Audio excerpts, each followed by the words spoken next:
کفار مسلط ہم پہ ہوئے، اسلام سے جب ہم دور ہوئے. جتنے مذاہب آئے اس کے بعد ابراہیم کی اولاد میں سے آئے. اب ضمنی طور پہ بات آئی ہے تو کہہ دیتا ہوں، بعد ایسے گمراہ اور جاہل لوگ اس وقت معاشرے کے اندر موجود ہیں جنہوں نے علل اعلان کہہ دیا ہے نعوذ باللہ نعوذ باللہ. پتہ نہیں کس قسم کی حکمرانوں کی محبت ہوتی ہے، کس قسم کی تقلید میں اندھے ہوتے ہیں. اسرائیل کو ماننے کا ایک سوشل میڈیا کے اوپر کمپین کا آغاز کیا ہوا ہے، بعد ایسے ایسے لکھاری پیدا ہو گیا، معاذ اللہ کہنا شروع ہو گیا نبی کریم صلی اللہ علیہ وسلم بنی اسرائیل میں سے تھے. نعوذ باللہ. سب کو پتہ ہے نبی محترم اسماعیل کی اولاد میں سے ہیں.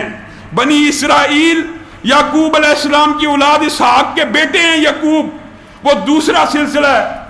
اور پھر کیا کہنا شروع ہو گئے، مفکرین نے کالم لکھے ہیں کہ فلسطین کے اوپر جی یہودیوں کا حق تسلیم کر لینا چاہیے. کس وجہ سے؟ وہاں پہ عمر بن خطاب سے پہلے یہودیوں کی حکومت تھی. اللہ تعالیٰ نے قرآن پاک میں یہودیوں کو حکم دیا بیت المقدس کی طرف چلے جاؤ. 40 سال وہ معاشرے میں پھرتے رہے. اللہ نے ان کو رسوا کرنے کے بعد بیت المقدس ان کے حوالے کر دیا. نعوذ باللہ. قرآن پاک کی ایک آیت پڑھا ہی نہیں قرآن تو مفکرین نے استدلال کہاں سے کرنا؟ اللہ رب العزت نے کہا ہے، اردو ترجمہ آپ سن لیجئے، ابراہیم نہ یہودی تھا نہ عیسائی تھا، ابراہیم یک طرفہ تھا، ابراہیم مسلمان تھا. اللہ کہہ رہا ہے قرآن پاک کے اندر. اور بیت المقدس کی تعمیر یہودیوں کی کتاب اٹھائیے، عیسائیوں کی اٹھائیے، مسلمانوں کی. بیت المقدس کو کس نے تعمیر کیا ہے؟ حضرت ابراہیم نے. ابراہیم یہودی تھے، یہودیوں کا حق کیسے ہو سکتا ہے؟ ابراہیم عیسائی تھے، عیسائیوں کا حق کیسے ہو سکتا ہے؟ ابراہیم تو اللہ کہہ رہا مسلمان تھے. اور اسی حق کو نبی کریم صلی اللہ علیہ وسلم نے اپنے صحابہ کے دل میں ایسے اجاگر کیا کہ حضرت عمر بن خطاب نے بیت المقدس کو جب فتح کیا، اللہ کی قسم مسلمان اتنا خوش تھے. یہ ایک لمبا چوڑا باب ہے، یہ ایک تفصیلی باب ہے. حضرت عمر کی سیرت کے اندر ہم نے اس کا ذکر کیا تھا. بیت المقدس کے اوپر حقیقی معنوں میں بھی تاریخی اعتبار سے اگر حق ہے تو ابراہیم ہمارے نبی کے والد ہیں، اسماعیل کے بابا ہیں. نہ وہ یہودی ہیں نہ وہ عیسائی ہیں. نبی کریم صلی اللہ علیہ وسلم نے اپنے باپ ابراہیم کا دین اسلام آگے پھیلایا. مسلمانوں کا حق تاریخی آئینی قانونی طور پہ ہر طرح بیت المقدس کے اوپر ہے. یہ ایک طویل باب ہے، انشاءاللہ کبھی وقت آیا اس کو بھی اچھے طریقے سے بیان کیا جائے. ایک تاریخ ہے اسلام کی جس میں آپ کے سامنے حضرت عمر بیت المقدس کو فتح کرتے ہوئے نظر آتے ہیں. اسلام کی اگر تاریخ کی بات کی جائے ہر بندہ کہتا ہے یہ بڑا سنہرا باب ہے، لیکن آج امت کے اوپر عجیب و غریب وقت آ چکا ہے. آج ہمارے ملک کے حکمرانوں نے یہ اعلان کیا ہے کہ پوری پاکستانی قوم 30 منٹ بعد اخباروں میں اور میڈیا کے اندر 5 منٹ جتنے بھی منٹ ہے کھڑی ہو جائے، اپنی اپنی جگہ سے نکل کر باہر نکلے، کشمیریوں کے ساتھ اظہار یکجہتی کرے. اچھی بات ہے، کشمیریوں کے ساتھ اظہار یکجہتی کرنی چاہیے، اس میں کسی قسم کا کوئی اعتراض نہیں.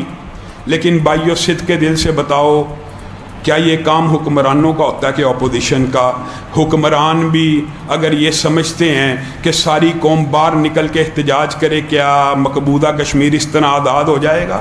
کیا میں اور آپ 30 منٹ باہر کھڑے ہوں، اگر تو اپوزیشن ہو حکمرانوں کے اوپر پریشر ڈال رہی ہو کہ آگے بڑھو، لڑو، نکلو، جہاد کرو، پھر تو کوئی بات بنتی ہے کہ سڑکوں کے اوپر احتجاج ہو رہا ہے، حکمرانوں کے خلاف، حکمرانوں کو انگیخت کیا جا رہا ہے، حکمرانوں سے مطالبہ کیا جا رہا ہے، حکمرانوں سے درخواست کی جا رہی ہے کہ جہاد کا پرچم اٹھاؤ.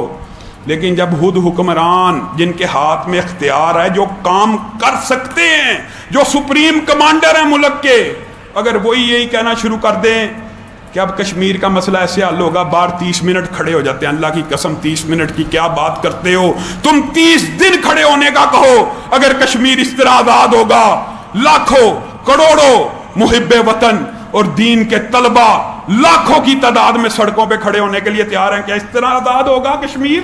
اس طرح آزاد نہیں ہوگا. اللہ کی قسم آزاد ہونے کا وہی نسخہ ہے جس طرح عمر نے کروایا, جس طرح صلاح الدین ایوبی نے کروایا. اور صلاح الدین ایوبی کس وقت یاد آ گئے.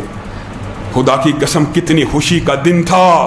بیت المقدس جب فتح ہوا نا تو سلطان صلاح الدین ایوبی کی آنکھوں میں پانی تھا. اس نے کہا بیت المقدس کے چاروں طرف کھڑے ہو کے اذانیں دینا شروع کرو, اذانیں دینا شروع کرو. پورے علاقے میں کوئی مسلمان ایسا نہ رہ جائے جس کو ان اذانوں کی آواز نہ آئے, وہ نماز کے لیے حاضر نہ ہو. جس وقت صلاح الدین ایوبی نے بیت المقدس کے چاروں طرف مؤذنوں کو کھڑا کیا, کتنا خوبصورت وہ لمحہ ہوگا. اور مورخین نے اللہ کی قسم اس جملے کو پتہ کیسے قید کیا. کہا جس وقت مؤذن نے بیت المقدس کے ارد گرد کھڑے ہو کے اللہ اکبر کہا, اللہ اکبر کہا, اس وقت مسلمانوں کی خوشی کا عالم یہ تھا کہ خوشی سے ان کے کلیجے پھٹ جاتے. جہاد کی برکت یہ ہوتی ہے کہ جب اذانیں دی جائیں مسلمانوں کے کلیجے خوشیوں سے پھٹ جائیں کہ یہ غاصبانہ قبضہ آج ختم ہو گیا. آپ ہمیں کہتے ہیں 30 منٹ کے لیے باہر کھڑے ہو جائیں, کشمیر آزاد ہو جائے گا. اس طرح کشمیر آزاد نہیں ہوگا. کشمیر کو اگر آزاد کرنا ہوگا, مسلمان کبھی جنگ کی آرزو اور تمنا نہیں کرتا, لیکن اگر مسلمان کے اوپر جنگ مسلط کر دی جائے, یہ مسلط کی گئی جنگ ہے, یہ لڑنی پڑنی ہے, یہ مسلط کی گئی ہے. مقبوضہ کشمیر کے مسلمانوں کے اوپر جبری طور پہ مسلط کی گئی ہے. اللہ کی قسم نبی کریم صلی اللہ علیہ وسلم نے کہا مسلمان جنگ کی آرزو مت کرے, لیکن جب جنگ ہو جائے تو پھر پیٹھ نہ پھیرے. بڑے ترین گناہوں میں سے یہ گناہ ہے کہ جس دن کافر حملہ کر دیں مسلمان ریاست کے اوپر, یا مسلمان حکمران اعلان کر دیں کہ کفار کے ساتھ جہاد کا وقت آ گیا ہے, بدترین گناہ اس دن کوئی پیچھے رہ جائے. بدترین گناہ ان گناہوں میں سے ہے جو کبائر میں سے ہے, جو ہلاک کر دینے والے. آج مسلمان حکمران ہماری اس درخواست اور التجا کے اوپر غور کریں. ہم آپ کو بلا وجہ جنگیں لڑنے کا نہیں کہتے.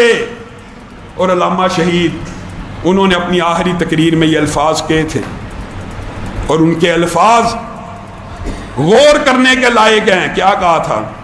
یہ جو مگ بنائے ہیں, یہ جو مراج بنائے ہیں, F-16 بنائے ہیں, F-16 بھی ہیں, مگ بھی ہیں, مراج بھی ہیں, لڑتے نہیں. یہ کس لیے بنائے ہیں؟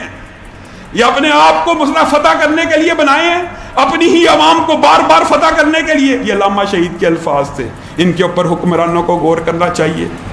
اللہ معاف کرے, ہم آپ کو جارحیت کا نہیں کہہ رہے, ہم تو آپ کو دفاع کا کہہ رہے ہیں کہ مسلمانوں کے دفاع کے لیے آپ کو ان کا ہر طرح کی مدد, چاہے پراکسی وار کرنی ہو, چاہے کسی بھی طریقے سے جنگ لڑنی ہو, لیکن آپ حکمران ہو کے کم از کم اپوزیشن والے کام نہ کریں کہ قوم باہر نکل آئے احتجاج کے لیے کھڑی ہو جائے. یہ کام اپوزیشن کرے تو زیب دیتا ہے, حکمرانوں کو عملی قدم اٹھانا.